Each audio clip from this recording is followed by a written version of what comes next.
Hello and welcome to State of the Union. I'm Stefan Grobe in Brussels.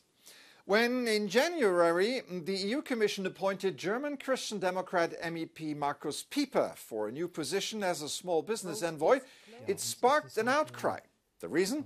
Markus Pieper scored worse than other candidates for the plump position with almost 19,000 euros per month. The recruitment drew accusations of cronyism, as Pieper belongs to the same political party as Commission President Ursula von der Leyen. 4 fellow commissioners protested in writing, and the European Parliament, in a landslide vote, asked von der Leyen to rescind the hire. This week, on what should have been his first day of work, Pieper pulled the plug. He resigned, accusing Commissioner Thierry Breton of boycotting his appointment for party politics. Things would look differently after the European elections with foreseeable new majorities, Pieper ominously said.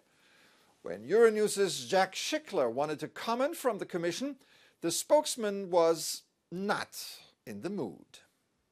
I wonder if you could comment on either of those allegations he made. No, is my answer. You have a follow-up? Sometimes Brussels can be hard on you. That's an experience that participants of a Europe-wide far-right nationalist gathering made this week. The likes of Viktor Orban and Mr. Brexit Nigel Farage were invited speakers, but the organizers struggled to find a venue in Brussels willing to host them. When they finally found one, police moved in to shut it down, acting on an order by the local mayor. But then the highest court in the Belgian capital allowed the meeting to take place the following day. Participants saw the whole incident as a political hit job. What's happened here is now on the stage of whether it's global media, we can see that legally held opinions from people who are going to win national elections is no longer acceptable here in Brussels, the home of globalism. What the Pieper affair and the arm-twisting over the far-right conference have in common is that parts of the population see them both as a power play by the establishment.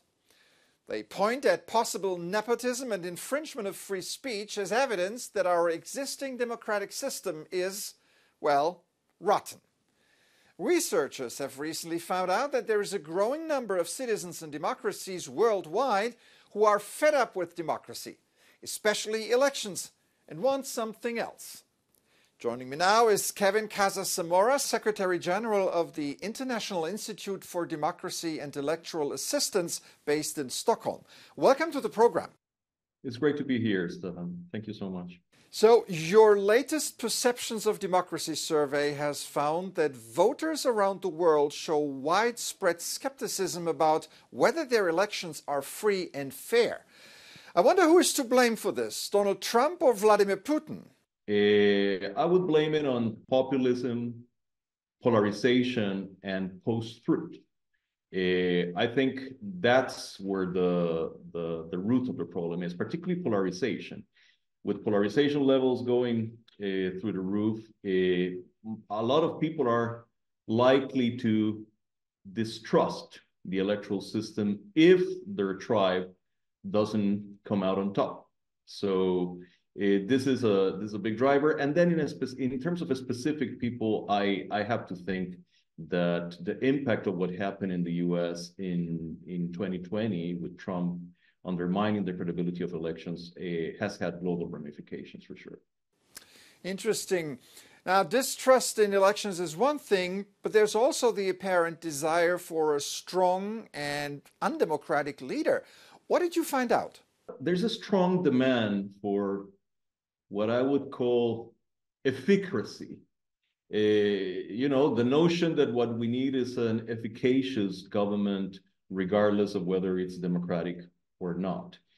Out of 19 countries, in 8 of them, we find more favorable opinions than unfavorable opinions towards that sort of leadership. So I guess this is a major area of concern. How should democratic governments respond to this growing skepticism within their populations?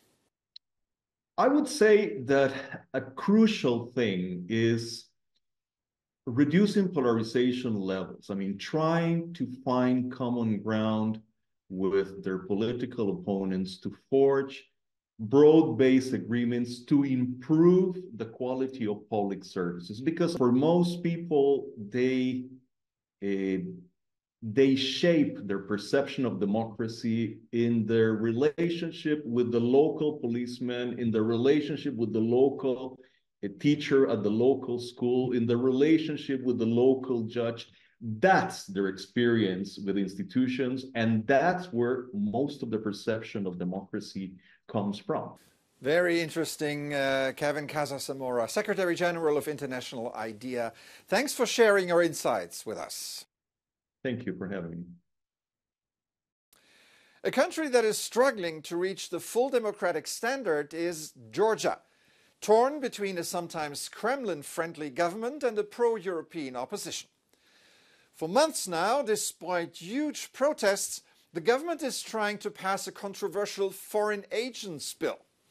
When it was debated in Parliament this week, this happened. An opposition leader punched a senior member of the government on the head.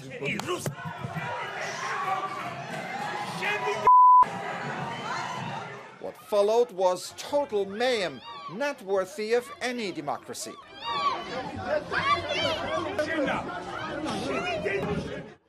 The bill would require any organization accepting over 20% of its funding from outside Georgia to register as pursuing the interests of a foreign power.